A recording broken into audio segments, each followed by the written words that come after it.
মধুপুর থানাতে একটি গোপন সংবাদের ভিত্তিতে আমরা মধুপুর থানাধীন সীমান্তবর্তী বাজার কান থানাতে আমরা একটি অভিযান চালাই। সেখানে কিছু চালের বস্তা স্টক করা হয়েছিল।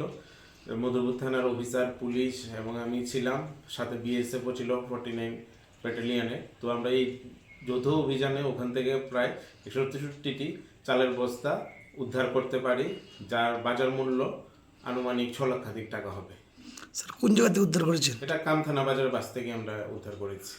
সীমান্ত এটা এখন অলরেডি সিজার করা হয়েছে এবং তা কোর্টে প্রেরণ করা হবে এবং প্রসিডিং চলবে। স্যার আর একটা অভিযান ছিল, বাইক নাকি উদ্ধার করেছেন? আজকে অনুরূপভাবে দুপুরে একটা খবর আসে, গোপন সংবাদ।